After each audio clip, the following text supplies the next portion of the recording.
All right. Well, getting back to what Miles was saying and some of these big high flyers here falling out of favor, we were talking about Tesla and we were talking about Apple, but Square today is under a little bit of pressure. And Andy Serwer, I know that this is a name that you have been watching very closely. It has been a clear winner over the past several months. Shares rallying almost 30% in the last month alone, up over 160% since the start of the year. And of course, this comes at a time when a lot of the bank stocks have continued to underperform.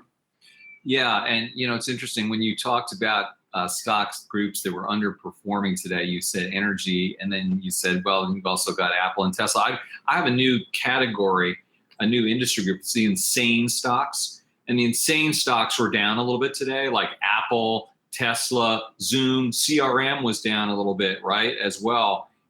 Interestingly, poor folks at Dow Jones, they just put CRM and Apple into the index, and now they're down.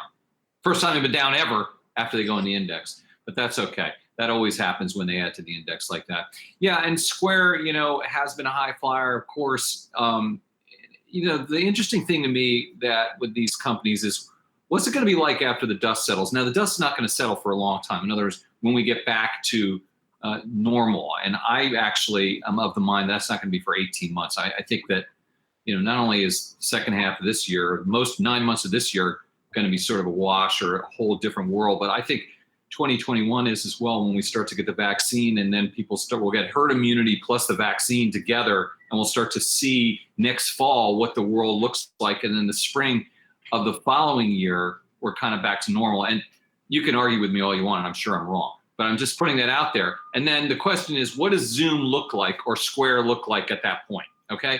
And Zoom, I don't know. I mean, sure, it's for real, and there are going to be people Zooming, but people will be back in the office and having real meetings.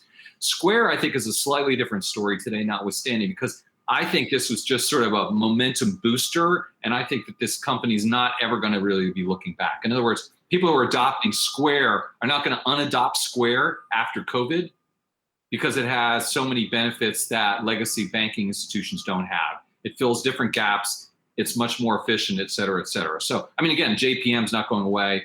Neither are all the regional banks. It's just like this, that company is going to take a huge swath out of their business permanently, as opposed to some of these other, ups and downs a little bit. Yeah, I certainly do agree with that. When we talk about there's consumers changing their behavior and how the coronavirus pandemic has kind of exacerbated some of those differences here between the winners and losers. And it's really given some companies the opportunity to capitalize on this environment. And Square is clearly a winner here and has positioned themselves to be a winner now for quite some time.